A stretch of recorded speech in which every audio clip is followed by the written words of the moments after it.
अस्सलाम वालेकुम नाज़रीन, मैं हूं आपका होस्ट साहबजादा मोहम्मद ज़ाहिद शीफ फ़कीर हुसैनी। आप हमारा ऑफिशियल यूट्यूब चैनल सरकार जी मुल्तान शेख आसाना आलिया रशीदिया देख रहे हैं। उम्मीद है खुदावंद कदूर से आप सब लोग खैरियत से होंगे। बहुत से लोगों की कॉल्स, बहुत सबके लोगों के मैसेजेस, व्हाट्सएप चैट, मेल्स और एक ही मौजू कि सरकार जी हमें रूहानियत के बारे में थोड़ा सा बयान करें कि रूहानियत क्या है। कोई पेचीदा पहलू नहीं है, बहुत आम फहम है और बहुत ख़ास है और सबके लिए ख़ास है। रूहानियत क्या है, कैसे बढ़ाई जा सकती है, किन अवामिल क्या वज़ाइफ करें, क्या चीज़ें ज़रूरी है जिसके ज़रिए हम अपनी रूहानियत को बढ़ा सकते हैं, और ऐसे कौन से काम हैं, वो कौन से अवामिल हैं जिनकी वजह से आपकी रूहानियत कम होते होते बिल्कुल ख़त्म हो जाती है। तो आज की जो वीडियो है उसका ख़ास मौजू यही है और मैं माज़रत ख़्वाह हूँ आप तमाम लोगों से कि तकरीबन 2 माह से कोशिश कर रहा था कि इस मौजू पे वीडियो बना के अपलोड कर सकूं। पिछले 1 माह पहले तो उर्स की तकरीबात, सालाना उर्स की तकरीबात रही दरबार पर, वो पूरा महीना मसरूफियत का। उसके बाद महफिल मिलाद का एक सिलसिला शुरू हुआ जो मुख्तलिफ शहरों में रहा बाबा जी के उर्स से रिलेटेड, तो उसकी वजह से मसरूफियत इंतहा की रही। मैं यूट्यूब पे बड़ा अरसा, तकरीबन 1.5 से 2 माह जो मुझे याद पड़ता है, मैं कोई वीडियो बना के अपलोड नहीं कर सका। दरमियान में 1-1.5 माह से पहले ये मैंने फरहान शाह साहब की जो एक वीडियो अपलोड की थी आयत कुतुब जनूबी वाली, उसके बाद से मैं कोई वीडियो बनाकर अपलोड नहीं कर सका। इसके लिए मैं आपसे माज़रत ख़्वाह हूँ कि हम आपके साथ जुड़े नहीं रह सके। कुछ मजबूरियाँ और वक़्त की नज़ाकत साथ साथ होती है। आज के ख़ास मौजू की तरफ आते हैं। रूहानियत क्या है? एक ऐसा ताल्लुक जो हर शख्स का अपने रब के ज़ात के साथ है, उसे रूहानियत बोलते हैं। अब उसका मानना, उसका दीन, उसका धर्म, उसका ईमान, उसका अकीदा कुछ भी है, वो अपने रब को ईश्वर कह के पुकारे, वो अपने रब का नाम भगवान दे दे, वो अपने रब को यसु मसीह कह के पुकारे, या वो अपने रब को चांद सूरज की तरफ देखकर निस्बत करते हुए पुकारे, लेकिन उसका एक ताल्लुक, एक लगाव, उसका मानना, उसका अकीदा, उसका ईमान, उसकी पुख्तगी यही है कि एक ही है जो निज़ाम कायनात को चला रहा है, वो एक ही है जिसने मुझे खल्क किया, वो एक ही है जिसने मुझे तमाम तर आसाइशें, तमाम तर सहूलियात जो मेरी ज़िंदगी में मुझे मुयस्सर हैं उससे दी हैं। वो एक ही है जिसकी वजह से मेरी ज़िंदगी में दुख और सुख आते हैं। वो एक ही है जिसकी वजह से मेरी सांस रवां दवा है। वो एक ही है, वो चाहेगा तो मेरे नसीब, मेरे बख्त जाग जाएंगे, और अगर वो चाहेगा तो अंधेरों से निकाल कर मुझे रोशनी की तरफ ले जाएगा। वो चाहेगा तो मेरी नाउमीदी को यकीन में बदल देगा। वो चाहेगा तो मेरी बदहाली को खुशहाली से बदल देगा। वो चाहेगा तो मेरी बेऔलादी को औलाद से बदल देगा। वो अगर चाहेगा तो मुझे हर वो चीज़ जो मुझे तलब है उससे नवाज देगा। इसमें आप इंसान, उसका मजहब, उसका अकीदा मुख्तलिफ हो सकता है, लेकिन उसका लगाव एक ही ज़ात के साथ है, और इस लगाव का नाम ही रूहानियत है। हम चाहते ना चाहते हुए, कुछ ऐसे लोग जो कभी जिन्होंने दर्स की शक्ल नहीं देखी, हत्ता कि कुरान भी नहीं पढ़ा, सही तरह से नमाज भी पढ़ना नहीं आती, लेकिन उनका चलते फिरते, बैठते, उठते, बात करते, जिंदगी के तमाम मामलात में एक लफ्ज उनकी जुबान पर कहीं ना कहीं, किसी ना किसी सूरत, किसी ना किसी जुमले की सूरत रहता है। अल्लाह बेहतर करेगा, जो करेगा मेरा मालिक करेगा, मालिक जो करेगा वो बेहतर होगा, और इंशाअल्लाह ज़ोजल ऐसा जरूर होगा। ये वो फिक्रे हैं जो उलमा और मुफक्किरीन, दानिश्वर, मुबस्सिरीन, तमाम कारी हजरात, फुकरा, मशाइख, इन लोगों के अलावा मैं आम फहम जुबान में बात कर रहा हूँ उन लोगों के लिए जिन्होंने कभी दर्स की शक्ल नहीं देखी, जिन्होंने कुरान नहीं पढ़ा, लेकिन उनका अकीदा, उनकी लगन, उनका एतकाद, उनका ईमान पक्का और सच्चा है। वो जानते हैं कि वो अता करेगा, वो देगा।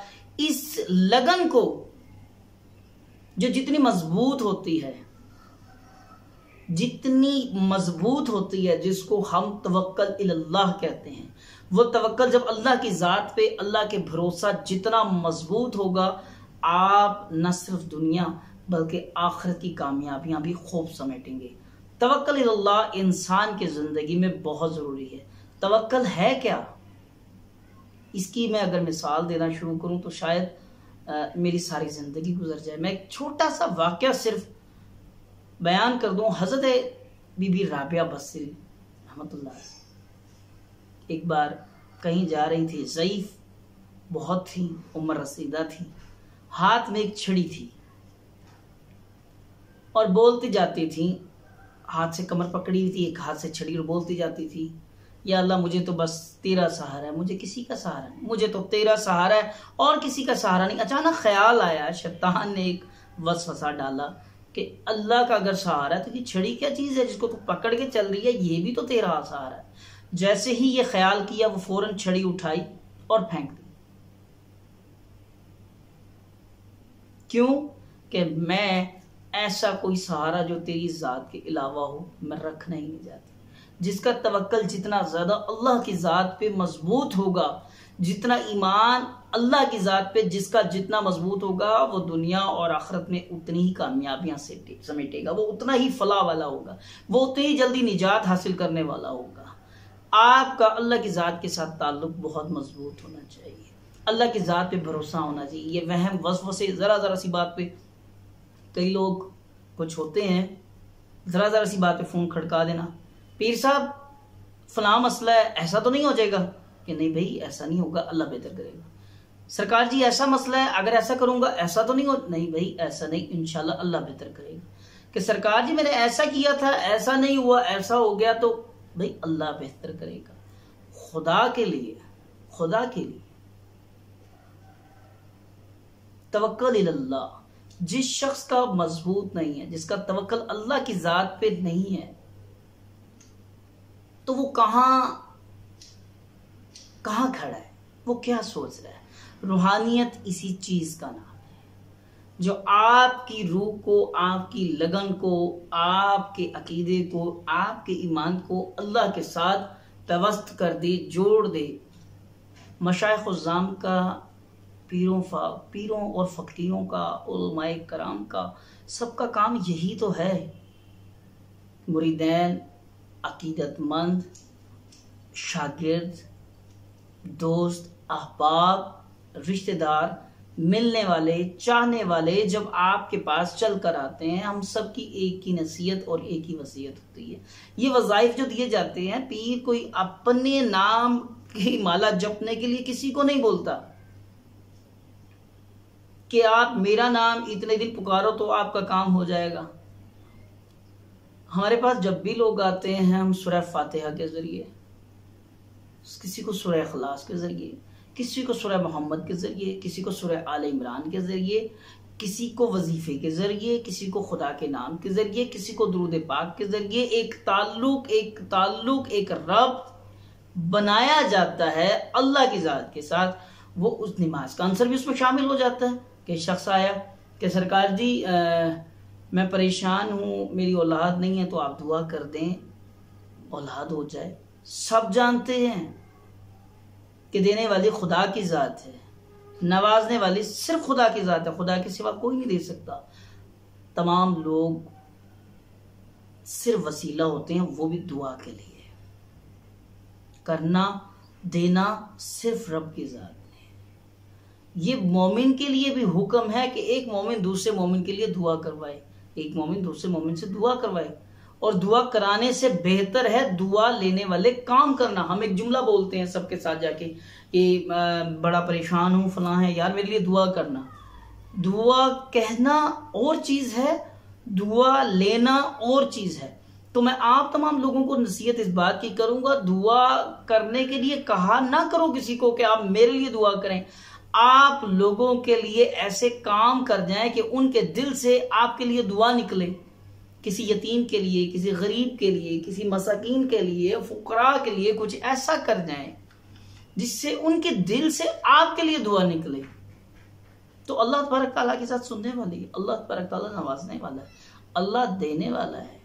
किसी की दुआ के सबब आपका भला हो सकता है आपकी तकदीर में वो फैसला ना हो जो रब किसी की दुआ के से दे दे, क्योंकि हदीस मुबारक है, आप रसूल ने फरमाया कि जब अपने लिए दुआ मांगो तो अपने दूसरे भाइयों को उसमें याद किया करो। साहबा ने कहा या रसूल सल्लम, अल्लाह देने वाला है और सबको देता है, मेरे भाई के लिए जो मैंने दुआ कर ली है, मेरे भाई को खुद पता है कि मैंने क्या मांगना है, तो वो अल्लाह से खुद मांग लेगा, अल्लाह उसे देगा। आपने फरमाया हो सकता है किसी के नसीब की खुशी तुम्हारी दुआ के इंतजार में हो, किसी के नसीब की खुशी तुम्हारी दुआ के इंतजार में हो कि फलां शख्स उसके लिए दुआ करेगा तो अल्लाह देगा। अब हमें इस्लाम का तरीक़ाकार, एक मुसलमान का दूसरे मुसलमान से मिलने के तरीके पे गौर करना है। एक मुसलमान जब दूसरे मुसलमान से मुलाकात करता है तो अल्फाज होते हैं अस्सलामु अलैकुम रहमतुल्लाहि व बरकातहू, वालेकुम सलाम। हमारी शुरुआत ही दुआ से है, अमन सलामती से है कि अल्लाह आपको सलामत रखे। दूसरा कहता है अल्लाह आपको भी सलामत रखे, ना सिर्फ सलामत रखे बल्कि बरकतें और रहमतें भी नाज़िल फरमाए। दुआ लेना नहीं, कहना नहीं किसी को कि मेरे लिए दुआ करें, वो काम करने हैं कि वो आपके लिए दिल से दुआ करें। रूहानियत बहुत एक वसी चैप्टर है, आम फहम तो जुबान लफ्ज मैंने इस्तेमाल भी किया, मेरी कोशिश है कि मैं इस मामले को उलझाऊं ना, बड़े एक खुले अंदाज में बयान करूं ताकि हर उम्र, हर तबके के हर शख्स को पता चले कि रूहानियत क्या है। कुछ लोगों का मानना कि कुछ लोगों का, एक मैं कह सकता हूँ हकीकत ऐसा नहीं है कि मौसीकी रूह की ग़िज़ा। हमारा कुरान, अल्लाह तबारक ताला फरमाते हैं मेरा जिक्र रूह की ग़िज़ा है, मेरे जिक्र से दिलों को सुकून मिलता है। अब अल्लाह तबारक ताला जो इंसान का खालिक है, जो इंसान का बनाने वाला है, अल्लाह खुद कुरान पाक में, उस किताब में जिसमें किसी तरह का कोई शक, कोई शुबा नहीं, अल्लाह बयान कर रहा है कि मेरा जिक्र तुम्हारे दिलों के लिए सुकून है, मेरा जिक्र तुम्हारे दिलों को सुकून दे। तो रूहानियत हम जो लोग चाहते हुए रब के साथ लगाते हैं, वो ताल्लुक, वो निभा जो हमारा अपने रब के साथ है, रूह का, रूहानियत, इस रूह का जो ताल्लुक है अपने रब के साथ, इस रूह का जो लगन है अपने रब के साथ। अब वो रूहानियत कैसे बढ़ाई जाती है? हाँ, बिल्कुल ऐसे अवामिल हैं कि आप अपनी रूहानियत को बढ़ा सकते हैं। ऐसे वज़ाइफ भी हैं जिनके ज़रिए आप अपनी रूहानियत को बढ़ा सकते हैं, और ऐसे काम भी हैं जिनके ज़रिए से आप इबादत से बहुत तेज़, बहुत आगे निकलकर रूहानियत के दर्जे पर फायज हो सकते हैं।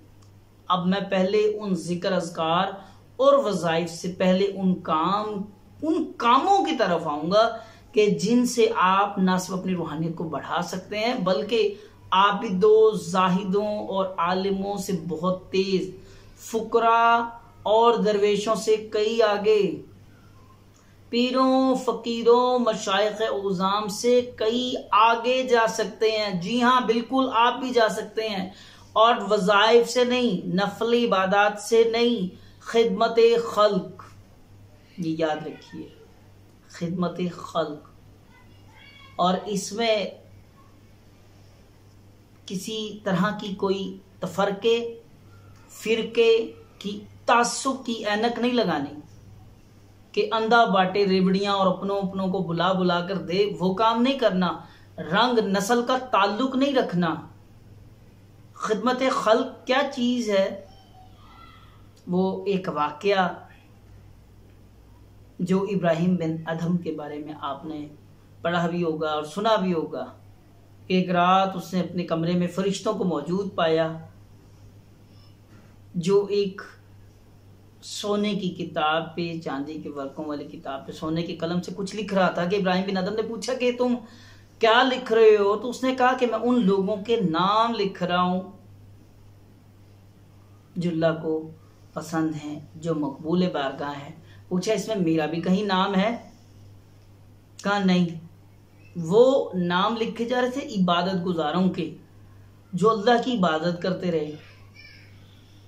कहा इसमें मेरा नाम है? कहा इसमें तुम्हारा नाम नहीं है। कहा ठीक है, मेरा नाम ऐसी फहरिस्त में लिख लो कि मैं तेरे बंदों की खिदमत बहुत करता हूँ, मैं तेरे चाहने वालों को चाहता हूँ। अगली रात फिर फरिश्ते को देखा और अब की बार जो नाम था वो फहरिस्त में सबसे बुलंद था। हम तेरी बंदगी नहीं करते, तेरे बंदों से प्यार करते हैं। यहाँ कवाली के वो अल्फाज, शायर की वो शायरी गूंज रही है मेरे कान में, लेकिन इसका ये मतलब नहीं है कि आप इबादत को छोड़ दें। इबादत फ़र्ज है, आप करें, आप फ़र्ज भी पढ़ें, आप सुन्नतें भी अदा करें, आप नफल इबादत भी करें, आप तस्बीहात भी करें, लेकिन खुदा की कसम इन सब से अफजल है, क्योंकि इबादत आपका और आपके रब का ताल्लुक है। ये इनफरादी इबादत है जो आप अपनी ज़ात के लिए, अपने रब को राज़ी करने के लिए करते हैं। लेकिन खिदमत खल्क, उसमें लफ्ज़ इंसानियत देखना है कि इंसान हो, तासुब नहीं रखना। उसमें फ़िरका तो बहुत दूर की बात है कि शिया सुन्नी के झगड़ों में नहीं, उसमें मुसलमान और काफिर का भी फ़र्क नहीं रखना। आपने खिदमत खल्क करनी है। आप यकीन करें, मैं पहले तो उन लोगों को सुर्ख सलाम 7 नहीं 21 बार सलाम करता हूँ जो जज्बा खिदमत खल्क से सरशार हैं, जो बग़ैर किसी गर्ज के, बग़ैर किसी लालच के, बग़ैर किसी मुफाद के लोगों के काम आते हैं। अल्लाह तबारक ताला के यहाँ इस चीज़ का जो अजर है वो इतना वसी है और इतना बुलंद उन लोगों के दर्जात हैं कि ये बयान से बाहिर है। सरकार करीम सल्लल्लाहु अलैहि वसल्लम की एक हदीस मुबारक, आप सल्लल्लाहु ताला अलैहि वसल्लम ने फरमाया,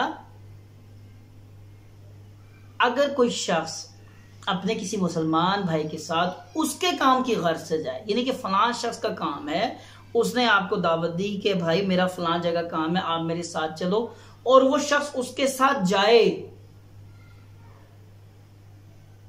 तो उसका काम हो या ना हो, जाने वाले को एक उम्रे का सवाब मिलता है।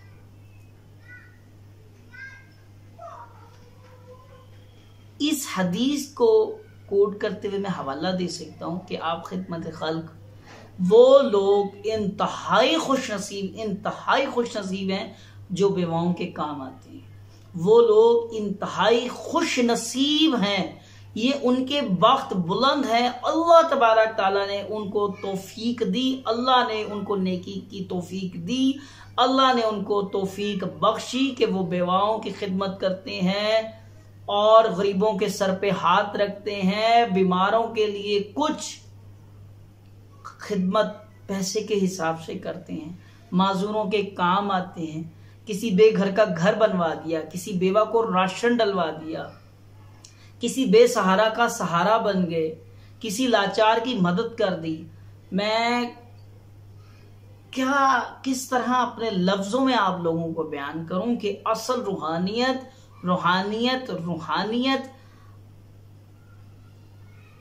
होता क्या है? नेकोकारों का ताल्लुक अपनी जगह।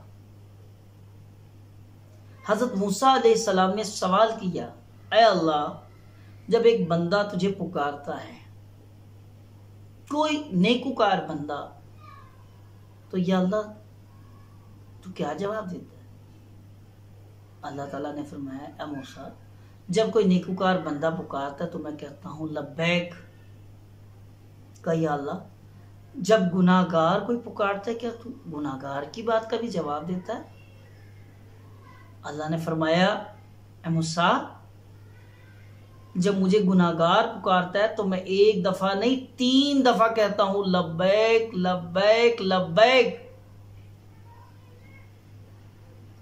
हजरत मूसा अलैहिस्सलाम ने परेशान होकर पूछा, या अल्लाह, नेकुकार पुकारे तो लब्बैक 1 मरतबा, और जब कोई गुनाहगार पुकारे तो लब्बैक 3 मरतबा, कि या अल्लाह ये क्या माजरा है?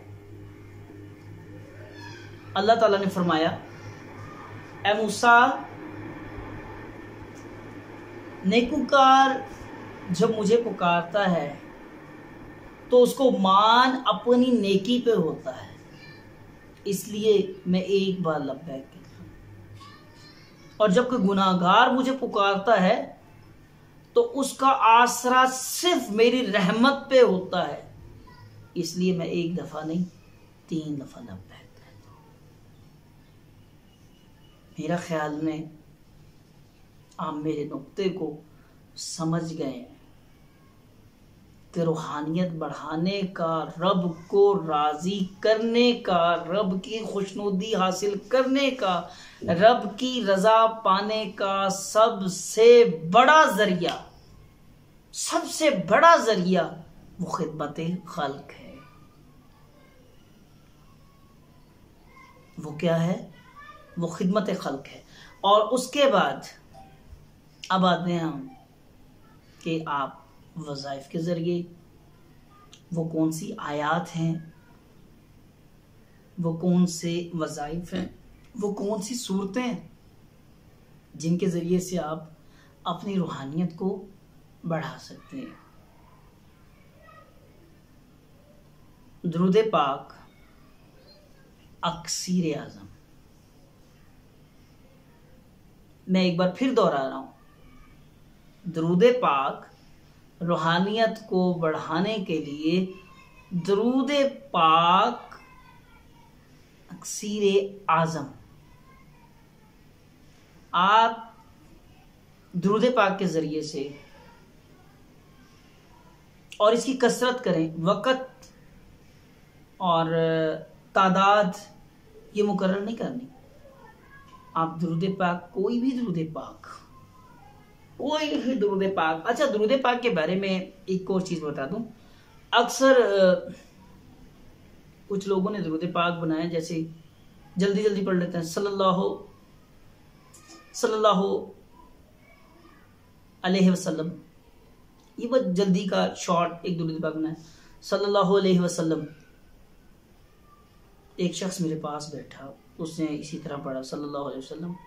मैं कहा, भाई खुदा का नाम ले, अगर इसको ऐसे पढ़ ले कि सल्लल्लाहु अलैहि वसल्लम, वो कहने लगा, जी मेरे मुर्शिद ने ऑर्डर ये दिया है कि हमारा वजीफा यही है, तो आपने सल्लल्लाहु अलैहि वसल्लम पढ़ना है। मुर्शिद शेख अमीन साहब मुल्तान वाले, उनके वो मुरीद, सल्लल्लाहु अलैहि वसल्लम। मैंने कहा, यार सल्लल्लाहु अलैहि वसल्लम।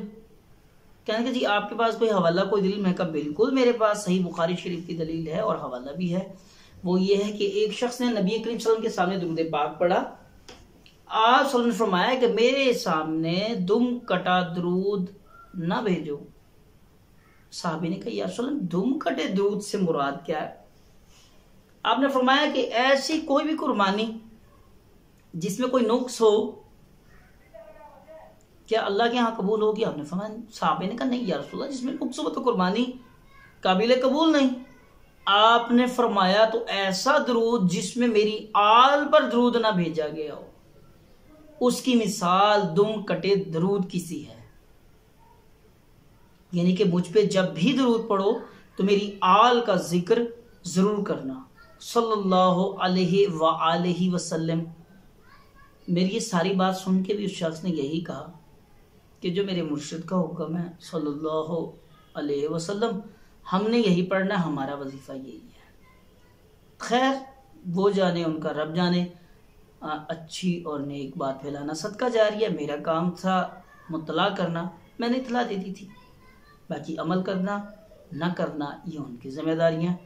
अच्छा, बात थी कि रूहानियत बढ़ाने का सबसे बड़ा जरिया दुरूद पाक। आपको ये भी बताया कि दुरूद पाक, अब कोई भी दुरूद पाक, अभी कमेंट्स में ये सवाल नहीं शुरू कर देना कि मैं फलां दुरूद पढ़ूं, मैं फलां करूं। आप कोई भी दुरूद पाक पढ़ लें, लेकिन इस चीज का ख्याल रखना है कि दुरूद पाक में आल का जिक्र जरूर हो। हाँ, वो दुरूद पाक आप दुरूद ताज पढ़ लें, दुरूद इब्राहिम पढ़ लें, दुरूद नारिया पढ़ लें, कोई भी दुरूद पढ़ लें, लेकिन उसमें आल का जिक्र जरूरी हो। अच्छा, रूहानियत और कैसे बढ़ाई जाती है? इसके अलावा सूरह फातिहा, अल-हम्द शरीफ, ये पूरे कुरान मजीद का खुलासा है। सूरह फातिहा पूरे कुरान मजीद का खुलासा है। अगर आप इसकी दिन में तादाद हर फर्ज नमाज के बाद सिर्फ 14 मरतबा, हर फर्ज नमाज के बाद सिर्फ 14 मरतबा आपने तरतीब इस तरह रखनी है कि अव्वल व आखिर दुरूद पाक 11 मरतबा, सूरह फातिहा अल-हम्द शरीफ 14 मरतबा और 1 मरतबा हर फर्ज नमाज के बाद अव्वल व आखिर दुरूद पाक 11 मरतबा, सूरह फातिहा अल-हम्द शरीफ 14 मरतबा और आयतल कुर्सी 1 मरतबा। ये भी आपकी रूहानियत में बहुत तेज़ी से इजाफा करता है। सोमवार वाले दिन वो लोग, अब मैं उन लोगों की तरफ आता हूँ जो मुराकबे करते हैं, स्पेशल उन लोगों के लिए जो मुराकबे करते हैं। ये अमल, ये जो इस वक्त मैं बयान कर रहा हूँ, ये उन लोगों के लिए कर रहा हूँ जो मुराकबे करते हैं और मुराकबे में उनकी यकसुई नहीं बनती, और वो अक्सर परेशान रहते हैं कि मुराकबे में यकसुई हासिल नहीं होती, मुराकबा मुकम्मल नहीं होता, परेशान हो जाते हैं। वो जो तसव्वुर बांधना होता है वो तसव्वुर नहीं बनता।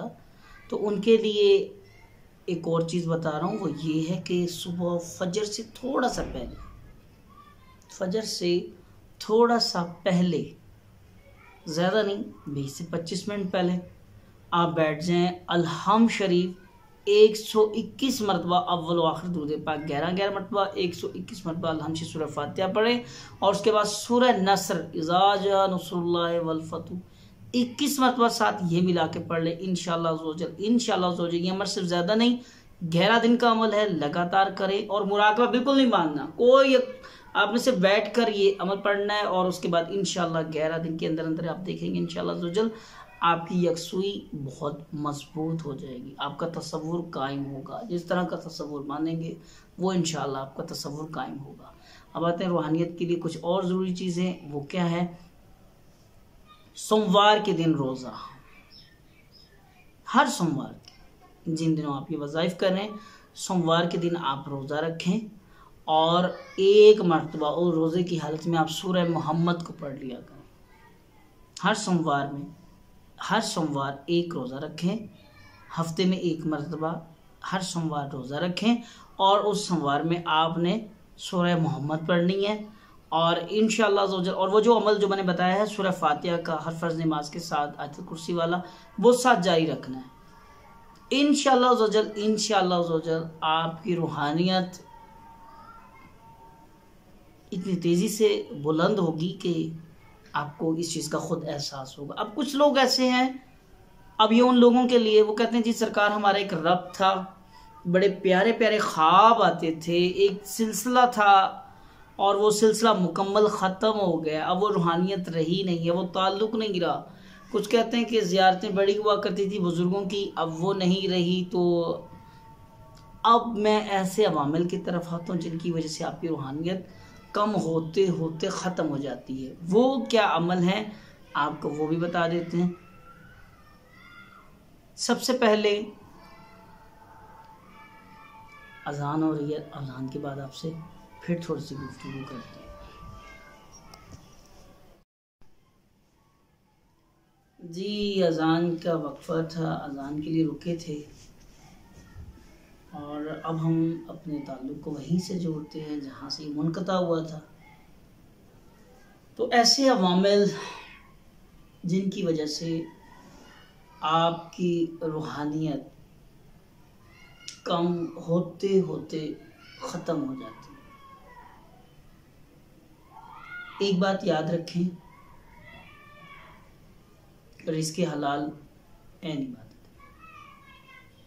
रिज़्क़ हलाल ऐन इबादत है, इस चीज़ का ख्याल रखें। आप हराम के लुक़मे से, हराम की कमाई से और रूहानियत के तलबगार बने, ये बिल्कुल नहीं हो सकेगा। न सिर्फ अपने आप को लुक़मे हराम से बचाना है, जब आपको रूहानियत हासिल हो जाए तो ऐसा शख्स जिसकी कमाई में आपको शक भी हो कि इसकी कमाई में हलाल का अंसर नहीं है, उसकी दावत हरगिज़ कबूल ना करें। वहाँ खाने से बल्कि जाने से भी इज्तनाब करें। अब इतने एहतियात जो मैंने आपको बताया कि खाना तो दूर के, जाने से भी इज्तनाब करें, आप मेरी बात को अब खुलकर समझे होंगे कि नशा, शराब, हलाल, हराम, जायज़, नाजायज़ का फ़र्क आपने मलूज़े खातिर रखना है। यही असल रूहानियत है। तुम में से कोई शख्स, ये सरकार की हदीस है, तुम में से कोई शख्स उस वक़्त तक मोमिन नहीं हो सकता जब तक मैं मोहम्मद उसे उसकी जान, माल, औलाद से ज़्यादा प्यारा ना हो जाऊं। और मोमिन क्या है? मोमिन की शान ये कि अल्लाह तबारक तआला फरमाते हैं कि एक वक़्त आता है कि मैं मोमिन के हाथ बन जाता हूँ, एक वक़्त आता है मैं मोमिन की आँख बन जाता हूँ, एक वक़्त आता है मैं मोमिन के कान बन जाता हूँ, एक वक्त है कि मैं मोमिन के ज़ुबान बनता हूँ, और एक वक़्त है कि मोमिन के, मैं अब क्या कहूँ, ये नहीं कह सकता कि मोमिन खुदा है, लेकिन मोमिन का उठना बैठना, खाना पीना, सोना चलना, बात करना, हत्ता कि उसका आराम करना भी इबादत है। और मुनाफिक अगर जाग भी रहा हो, सारी रात मुसल्ले पर भी हो, उसकी इबादत कबूल नहीं होगी। अब मोमिन कैसा होना चाहिए? आप रूहानियत को अच्छी तरह समझ गए हैं कि हलाल, हराम, जायज़, नाजायज़ का फ़र्क, इसमें तमीज़ बहुत ज़रूरी है। और सिर्फ ज़रूरी नहीं है, ना सिर्फ ख्याल रखना है, एहतियात बहुत ज़रूरी है। रूहानियत यही तो है। जब आपको रूहानी इल्म आता है, रूहानी इल्म क्या है? रूहानी इल्म यही तो है। रूह उस ग़ज़ा की तरफ माइल होती है जो इसकी खुराक है, जिसमें इसमें हरारत और इसमें लो और इसकी लगन अपने रब के साथ बुलंद से बुलंद होती चली जाती है। इस ताल्लुक़ को बढ़ाने के लिए जब महबूब के साथ ताल्लुक़ बनता है ना इंसान का, एक खालिक और मखलूक का जब रब्त आपस का बनता है, तो फिर वो अपने महबूब के मिजाज के मुताबिक अपने आप को खुद ढालना शुरू करता है कि मेरे महबूब को ये पसंद है, ये पसंद नहीं है, मेरे महबूब को ये रंग अच्छा लगता है, ये अच्छा नहीं लगता, मेरा महबूब ऐसा चाहता है कि मैं ऐसा दिखूं तो मैं वैसा ही दिखूंगा, मेरा महबूब ऐसे मुझे पसंद करता है तो मैं वैसे ही। आप अपने आप को अपने महबूब में ढालना शुरू कर देते हैं, और जब महबूब के रंग में ढालना शुरू करते हैं, मोहब्बत, इश्क, खुदा की कसम आपकी इबादत आपको उस मुकाम तक नहीं पहुंचा सकती जहां आपका अपनी रब की ज़ात के साथ इश्क आपको पहुंचा देता है। तो ये जो वालिहाना जज्बा है, मोहब्बत और इश्क, उसके साथ लगन का, इसकी जगह इबादत कहीं नहीं ले सकती। आबिदों, जाहिदों, मुत्तकी लोग, मुत्तकी अल्लाह से डरने वाले, जाहिद ज़ुहद इख्तियार करने वाले, आबिद इबादत गुजार, और आशिक, आशिक में ये तमाम तर खूबियाँ मौजूद होती हैं। वो मुत्तकी भी होता है, वो जाहिद भी होता है, वो आबिद भी होता है, वो साले भी होता है। तो इश्क क्या है? यहाँ जब बात हो रही है मेरे मुर्दैन में से, मेरा एक बड़ा लाडला मुरीद, और इस साल अल्लाह तबारक ताला के हुक्म से, सरकार करीम सल्लल्लाहु अलैहि वसल्लम की नज़र अनायत से, उसको हमारे सिलसिला चिश्तिया की खिलाफत भी मिली। मेरी मुराद मेरे बड़े लाडले मुरीद मोहम्मद नासिरुद्दीन साहब इस वक्त तुर्की हैं, और जब रूहानियत की बात हो रही है मैं उनका एक ताल्लुक़ ज़रूर बताऊंगा। हम उम्र भी हैं, मुझसे उम्र में छोटे हैं, हम असर हैं, और एक ताल्लुक़ इतना प्यारा है।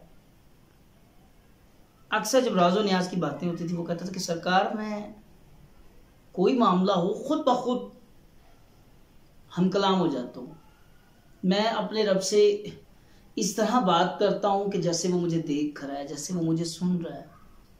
मैं कहा इसमें शक नहीं होना चाहिए नासिर, यहाँ यकीन होना चाहिए। कहा मेरा यकीन ही तो है। मैं पागलों की तरह कोई भी मामला हो, कोई काम खराब हो जाए कि या अल्लाह बस ये हो गया, या अल्लाह वो फलां बंदा तंग कर रहा है, या अल्लाह ऐसा हो जाए तो या अल्लाह ऐसा हो जाए, या अल्लाह इस तरह कर लूँ, या अल्लाह वैसे कर लूँ। उसका एक अंदाज कमाल, और ये अंदाज नासिर वाला मैंने कई लोगों में, जिन लोगों को शायद खुद नहीं पता कि उनका ये अंदाज है, उन लोगों को खुद इस चीज़ की भी समझ नहीं है कि उनका वालहाना लगाव क्या है। वो चलते फिरते बात करते हैं, अपने रब के साथ बात करते हैं, अपने रब से हम कलाम होते हैं। हम कलामी क्या है? हज़रत मूसा अलैहिस्सलाम एक पहाड़ के पास से गुजर रहे थे कि एक शख्स को देखा। वो हज़रत मूसा अलैहिस्सलाम से अल्लाह की बातें सुन सुन के इतना अल्लाह का दीवाना हो गया था, अकेला बैठा अपनी भेड़ बकरियां चलाते हुए रब से गुफ्तगू कर रहा है, या अल्लाह अगर तू मुझे मिले तो मैं तुझे खूब मज़ेदार खाना पका के खिलाऊं। अगर या अल्लाह तू मुझे मिले मैं तुझे अच्छे अच्छे कपड़े पहनाऊं। या अल्लाह तू मुझे मिले मैं तुझे खुशबू लगाऊं। अब वो अपने प्यार में इतना बड़ा कि या अल्लाह अगर तू मुझे मिले तो मैं तेरे सर से तेरा सर साफ करूं, तेरे बाल बनाऊं, जुएं निकालूं। मुझे लफ्ज़ जुए देखा, हज़रत मूसा अलैहिस्सलाम जलाल में आए। और शख्स ये तो क्या कर रहा है कि मैं अपने अल्लाह के साथ वालेहाना प्यार कर रहा हूं, मेरा ये अंदाज है। या नबी अल्लाह मैं बात करता हूं कि तुझे अदब है, तुझे तमीज़ है, जो वादहू ला शरीक है, जिसकी मिसाल कोई नहीं, तो उसकी मिसाल देते हुए कह रहा है कि मैं तेरा सर बनाऊंगा, उसमें से जुएं निकालूंगा। माज़ल्लाह कि तू अल्लाह के सर में कीड़े डाल रहा है। वो शख्स रोने लगा, या अल्लाह कि मैं जिसको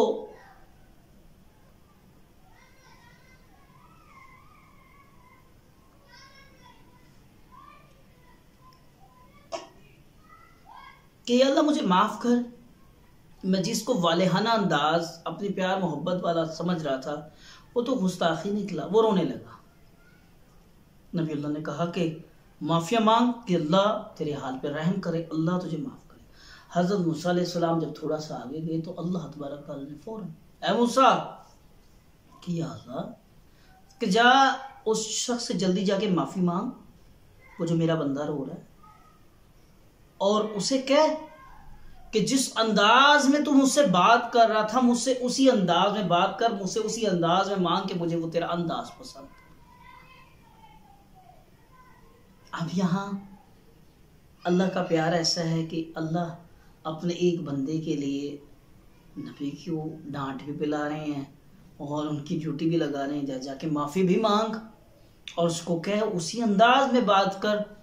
मैं तो बड़ी लगन से उसकी बातें सुन रहा था,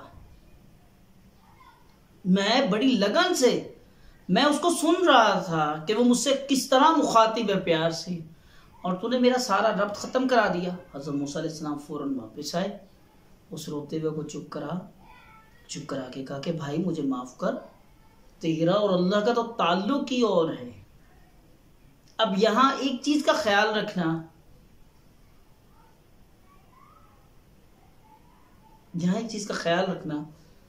हम जब लोगों से मिलते हैं तो उनकी ज़ाहिरी अशकाल देखते हैं, चेहरे पे दाढ़ी हो, टोपी हो, हाथ में तस्वीर, भाई अगर ये चीजें ना भी हों तो क्या ताल्लुक नहीं बनता? क्या ऐसा शख्स जो पैंट शर्ट में मलबूस है या जिसने 3 पीस सूट पहना हुआ है, वो सिर्फ आपका रब के ज़ात के साथ ताल्लुक दाढ़ी तस्बीह और इमामे का थोड़ी है? क्या उस शख्स का ताल्लुक नहीं हो सकता जो बज़ाहिर हमें तस्बीह में नजर नहीं आता? नेकूकारों के लिए तो अल्लाह कहता है कि मुझे वो एक बार लब्बैक कहता है तो मैं एक ही बार जवाब देता हूँ, जबकि गुनाहगार मुझे पुकारे तो मैं 3 बार जवाब देता हूँ। तो खुदा के लिए अपने तय फैसले ना किया करो। कल मैं इस वक्त मानसेरा में हूँ और इस वाक़ये से मैं एक बात दोहराता चलूँ। एक ऐसे शख्स से मेरी मुलाकात हुई कि जो अल्लाह की बारगाह में बहुत मकबूल है। उसकी कबूलियत का अंदाज़ा मैंने ऐसे लगाया, वो वीडियो मैं इंशाल्लाह कोशिश कर रहा हूँ कि उनसे मेरी आजकल में मुलाकात हो, उनके साथ मुलाकात की एक वीडियो आपके साथ भी शेयर ज़रूर करूँगा, क्योंकि ऐसे शख्स का दीदार कराना जो अल्लाह की बारगाह में मकबूल है, ये मेरे लिए अजर सवाब का बाइस बनेगा। आप लोग भी दीदार से मुस्तफ़ीद होना। मामला ये हुआ कि मैं कल जुमे की नमाज़ पढ़ने के लिए जब मस्जिद में पहुंचा तो जिस सफ़ में मैं खड़ा हुआ था, मेरे साथ एक शख्स था और एक शख्स के बाद दूसरी तरफ एक बुज़ुर्ग जिनकी उम्र तकरीबन 70-80 साल लगभग होगी। पहली रकत में ही ऐसा हुआ कि जब इमाम साहब ने कहा अल्लाहु अकबर तो सजदे में जाना था। इमाम साहब के अल्लाहु अकबर कहने से पहले ही वो बुजुर्ग सजदे में चले जाते। वो जब दोबारा तकबीर वहाँ से इमाम साहब कहते तो वो पहले ही उठते, पहले ही बैठते, पहली सजदा, पहले रुकू, पहली क़याम। यानी कि इमाम के साथ नमाज के साथ कोई रब्त नहीं था।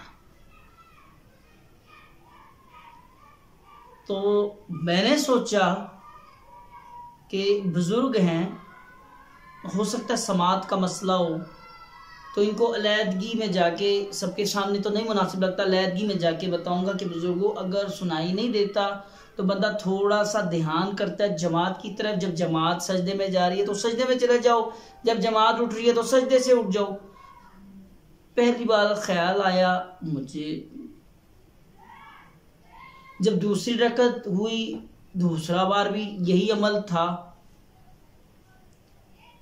दूसरी बार मैंने फिर यही सोचा कि इनको जाके मैं बाहर अब नमाज पढ़, मैं नमाज रहा हूं। यहां एक चीज गौर करनी है आपने, पढ़ मैं जुमा पढ़ने गया हूं, मुझे मेरी नमाज से ताल्लुक होना चाहिए, लेकिन उनकी वो जरा सी हरकत की वजह से मेरी अपनी लगन, मेरी अपनी नमाज की यकसुई सब खत्म हुई। वो कहते ना कि किसी में ऐब ढूंढना, ऐब निकालना, मेरी सारी तवज्जो चली गई उनकी नमाज की तरफ। तो जब अत्तहियात में बैठे हुए थे जलसे की हालत में, वहां इसको मैं हालत इस्तग़रा की कहूँगा।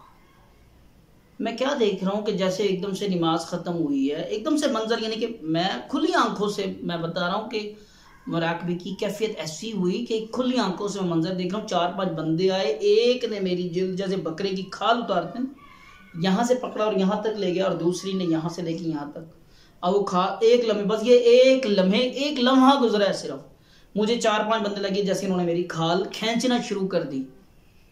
और दोबारा जब झटका लगा तो मैं, इमाम साहब ने सलाम के लिए अस्सलाम वालेकुम रहमतुल्लाह सलाम फेर दिया, लेकिन मैं रब का इशारा समझ गया कि ये सख्ती का इशारा था। ये मेरे लिए सख्ती का इशारा था कि ये मेरा और मेरे बंदे का ताल्लुक है, बीच में टांग अड़ाने की जरूरत नहीं। जब मैं दुआ मांगने लगा मेरे दोनों हाथ कांप रहे थे, दिल मेरा पत्ते की तरह कांप रहा था, आंखों में आंसू थे। जब मैंने उस बंदे की तरफ गौर से देखा, उन बुजुर्गों की तरफ, तो उनके दोनों हाथ, बुजुर्गी भी, और वो थोड़ा सा यानी कि नॉर्मल कंडीशन उनकी वो नहीं थी। वो बात मैंने गौर किया कि मस्जिद का एक बंदा है, हमको कहने लगा बुजुर्गों मेरे लिए दुआ करना। तो जब दुआ उन्होंने, तो जब गौर करने पे देखा तो वो बुजुर्ग गूंगे भी थे अब अपनी नमाज छोड़ और पहले जाके उनसे माफ़ी लेके मेरी माफ़ी मांगने से पहले उन्होंने जिसने पुरतपाक अंदाज में मेरा इस्तकबाल किया, एकदम से मुझे गले से लगा लिया और गले लगा के तकरीबन 4 से 5 मिनट उन्होंने छोड़ा नहीं। और उस अमल से मेरा जो दिल था, जब उन्होंने मुझे गले लगाया तो मेरा दिल, मुझे लगा कि पता नहीं कितनी बुलंदी से नीचे की तरफ गिरा है। जैसे ब्लड प्रेशर लो में इंसान का हालत होता ना कि दिल ऊपर से नीचे की तरफ, मेरी ये कैफियत हुई। और उसके बाद 3 बार उन्होंने मुझे दाएं बाएं गले लगाया और लगाने के बाद मैंने छोड़ा। फिर मैंने बेसाख्ता कहा कि बुजुर्गों मेरे लिए दुआ, क्योंकि ऐसा शख्स जिसका ताल्लुक रब के साथ ऐसा, अब यहाँ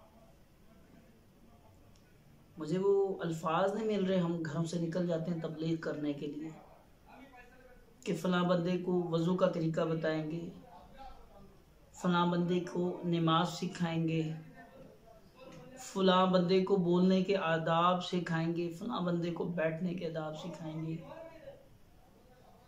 मैं अपनी नमाज छोड़ के उनके सजदे में उलझ गया